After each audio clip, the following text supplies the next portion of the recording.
यथार्थ में सही धर्म का प्रचार करने वाला कौन है, इस पर रामकृष्ण परमहंस जी अपने विचार रखे हैं। तो आइए वीडियो को प्रारंभ करते हैं। वीडियो प्रारंभ करने से पहले निवेदन है, यदि आप चैनल पर नए हैं कृपया चैनल को सब्सक्राइब जरूर करें। जैसे वही ठीक ठीक आचार्य हैं जिसे सम्यक ज्ञान का आलोक मिला है। दुनिया में ऐसे बहुत से लोग हैं जिन्होंने बर्फ के बारे में सिर्फ सुना है, बर्फ को आंखों से देखा नहीं है। इसी प्रकार ऐसे अनेक धर्म प्रचारक हैं जिन्होंने ईश्वरीय तत्व के बारे में शास्त्र में पढ़ा भर है, अपने जीवन में उसका प्रत्यक्ष अनुभव नहीं किया। फिर ऐसे भी कई लोग हैं जिन्होंने बर्फ देखी तो हैं पर चखी नहीं। इसी प्रकार ऐसे अनेक प्रचारक हैं जिन्हें ईश्वर की महिमा का दूर से थोड़ा सा आभास तो मिला है, परंतु उनके यथार्थ स्वरूप का बोध नहीं हुआ है। जिसने बर्फ खाई हो वही बर्फ के गुण धर्म ठीक ठीक बता सकता है। इसी तरह जिसने शांत, दास्य, सख्य, मधुर आदि विभिन्न संबंधियों के द्वारा ईश्वर को विभिन्न भावों में प्राप्त किया है, जो उनमें विलीन होकर एक हो गया है, वही उनके गुणों का यथार्थ रूप से वर्णन कर सकता है। अगर कोई ऐसा समझे कि मैं संप्रदाय का नेता हूँ, मैंने यह संप्रदाय बनाया है, तो वह कच्चा मैं है। परंतु यदि कोई ईश्वर का साक्षात्कार कर उन्हीं के आदेश से लोक कल्याण के लिए प्रचार करता है तो उसमें कोई हानि नहीं। परीक्षित को भागवत सुनाने के लिए सुखदेव को ऐसा आदेश हुआ था।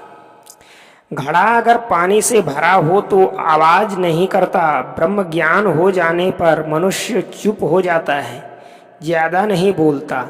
यदि कहो कि नारद आदि का तो ऐसा नहीं था, तो कहा जा सकता है कि हाँ, नारद, सुखदेव आदि ने समाधि के पश्चात जीव के प्रति प्रेम और करुणा से प्रेरित हो उस भूमि से कुछ सीढ़ियां नीचे उतर आकर लोक शिक्षा दी थी। सिद्ध पुरुष दो श्रेणियों के होते हैं। एक प्रकार के सिद्ध ज्ञान लाभ करने के बाद चुप हो जाते हैं और दूसरों की चिंता न कर स्वयं ही आनंद का उपभोग करते हैं। और दूसरे ऐसे होते हैं जिन्हें ज्ञान प्राप्ति का आनंद अकेले ही लूटने में मजा नहीं आता।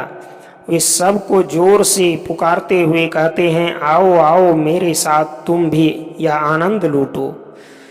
फूल के पूरी तरह खिल जाने पर उसकी सुगंध से मधुमक्खियां अपने आप खींची चली आती है।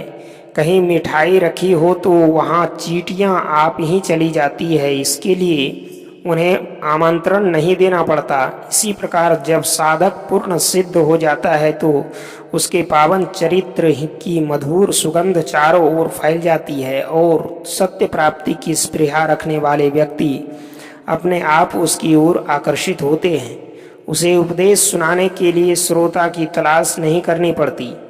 कहीं मिठाई के कण पड़े हों तो चींटियां वहां अपने आप आ जुटती है। तुम स्वयं मिश्री बनने का प्रयत्न करो, अर्थात भगवत दोष बोध का माधुर्य प्राप्त करने की चेष्टा करो। फिर तुम्हारे निकट भक्तगण चींटियों की तरह आप ही चले आएंगे। अगर तुम ईश्वरीय आदेश बिना पाए प्रचार करने लगो तो तुम्हारे प्रचार में प्रेरणा शक्ति नहीं होगी, उसे कोई नहीं सुनेगा। भक्ति, ज्ञान या अन्य किसी भी साधन के द्वारा पहले ईश्वर लाभ कर लेना चाहिए। फिर यदि ईश्वर का आदेश मिले तो चाहे जितना प्रचार किया जा सकता है, इससे ईश्वरीय शक्ति और सामर्थ्य प्राप्त होती है और तभी ठीक ठीक प्रचार कार्य हो सकता है। जब आग जलती है तो ना जाने कहाँ से पतंगे आकर उसमें गिरते हुए अपने प्राणों का बलिदान देने लगते हैं। आग कभी पतंगों को बुलाने नहीं जाती। सिद्ध पुरुषों का प्रचार भी इसी तरह का होता है। वे किसी को बुलाने नहीं जाते, फिर भी न जाने कहाँ से सैकड़ों हजारों लोग उनके निकट उपदेश ग्रहण करने अपने आप आने लगते हैं। प्रश्न, यथार्थ प्रचार कैसा होता है? उत्तर है, लोगों को भजन में लगाने की कोशिश न कर। यदि कोई स्वयं ही ईश्वर को भजता रहे तो उसी से काफी प्रचार होता है। जो स्वयं इस जन्म मरण के फेरे से मुक्त होने के लिए प्रयत्न करता है वही ठीक ठीक प्रचारक है। जो स्वयं मुक्त होता है उसके निकट शिक्षा ग्रहण करने के लिए उत्सुक होकर दूर दूर से सैकड़ों लोग आने लगते हैं। गुलाब के खिलने पर भौरे अपने आप आज उठते हैं। जब किसी बड़े व्यापारी की आढ़त में अनाज तौला जाता है तो तौलने वाला बिना रुके तौलता ही जाता है और एक व्यक्ति उसके आगे अनाज की ढेरी सतत ढकेलता जाता है ताकि कहीं कम न पड़े, परंतु छोटी दुकान का अनाज देखते खत्म हो जाता है। इसी प्रकार अपने भक्तों को भगवान स्वयं सतत स्फूर्ति देते रहते हैं, उनमें नए नए भाव प्रेरित करते रहते हैं, इसलिए उनके भावों में कभी कमी नहीं पड़ती। किंतु जो केवल किताबी ज्ञान के भरोसे रहते हैं उनके भाव छोटी दुकान के तरह के समान देखते ही देखते खत्म हो जाते हैं। गैस बत्ती शहर के विभिन्न भागों में विभिन्न रूप से जलती है, परंतु सभी स्थानों में गैस एक ही आधार से आती है। इसी प्रकार विभिन्न देशों में विभिन्न समय पर जो विभिन्न जातियों के धर्म प्रचारक प्रकट होकर दीपक की भांति ज्ञानालोक प्रकाशित करते हैं वे सभी एक ही परमेश्वर से आते हैं। जब बारिश का पानी छत से बहता हुआ शेर या अन्य किसी प्राणी के मुंह के आकार वाले पर नाले से नीचे गिरता है तब ऐसा दिखाई देता है कि मानो पानी उस शेर के मुंह से आ रहा हो, परंतु वास्तव में पानी तो आसमान से आता है।